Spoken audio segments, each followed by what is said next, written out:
श्री राम कथा स्वर्णमुख की कथा। सीता की इच्छा इस अद्भुत मनुष्य को पकड़कर आश्रम में रखने की हुई। अतः वे राम को पुकारते हुए बोले, हे आर्यपुत्र, आप और लक्ष्मण शीघ्र आइए, देखिए कितना सुंदर और अद्भुत सुरमुख यहाँ विचरण कर रहा है। उस माया मृग को देखकर लक्ष्मण को संदेह हुआ और उन्होंने राम से कहा, तात मुझे ऐसा प्रतीत होता है कि हमें चलने के लिए इस मृग के रूप में स्वेच्छा रूपधारी मारीच ही आया है। ये जगह पते इस भूतल पर कहीं भी ऐसा विचित्र रत्नमय मृग नहीं है।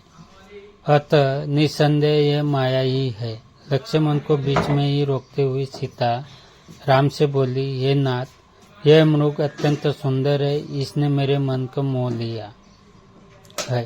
आप अवश्य ही इसे पकड़ कर लाइए। जब हम वनवास समाप्त करके अयोध्या लौटेंगे तो ये हमारे प्रासाद की शोभा बढ़ाएगा।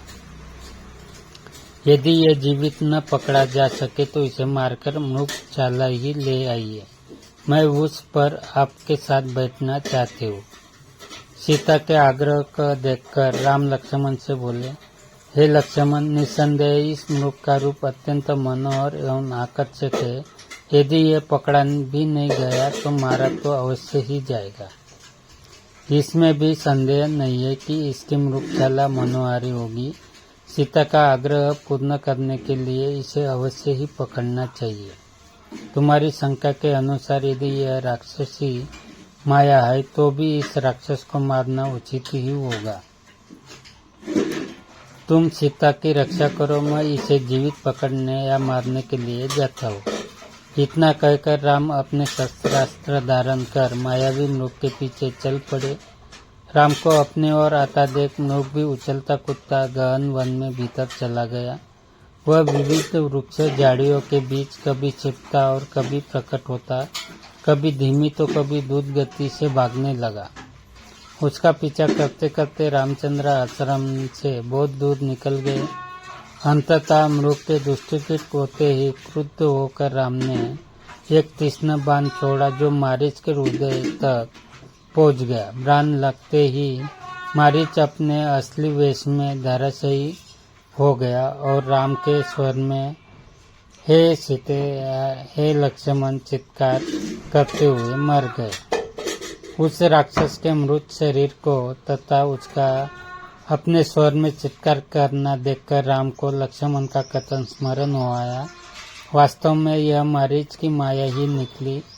उन्हें चिंता होने लगी कि मेरे स्वर में किए गए चित्कार को सुनकर सीता का क्या दशा होगी।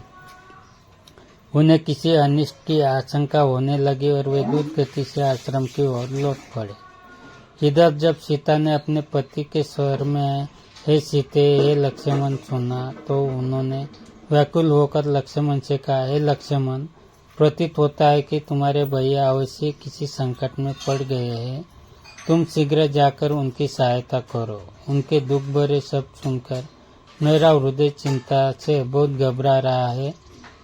आशंका से आतुर सीता के वचन सुनकर लक्ष्मण बोले, हे आर्य, इस प्रकार मैं आपको अकेला छोड़कर नहीं जा सकता। भैया ने आपकी रक्षा का भार मुझे सौंपा है। आप धैर्य धारण करें, भैया अभी आते ही होंगे। दुखी होकर सीता बोली, लक्ष्मण, ऐसा प्रतीत होता है कि तुम भाई के रूप में उनके शत्रु हो, इसीलिए उनके ऐसे आर्तस्वर सुनकर भी उनकी सहायता के लिए नहीं जाना चाहते। जब उनको ही कुछ हो गया तो मेरी रक्षा से क्या लाभ। इस प्रकार कहते हुए उनके नेत्रों से अश्रुधारा बहने लगी। सीता की यह दशा देखकर लक्ष्मण हाथ जोड़कर बोले, देवी, आप व्यर्थ दुखी न हो। संसार में ऐसा कोई भी देवता, दानव, मनुष्य, गंधर्व नहीं है जो भैया के पराक्रम का सामना कर सके। मायावी राक्षस नाना प्रकार के रूप धारण करते हैं और विविध प्रकार की बोलियां बोलते हैं। अतः आपको चिंता करने की आवश्यकता नहीं है। आप तनिक प्रतीक्षा करें, वे आते ही होंगे।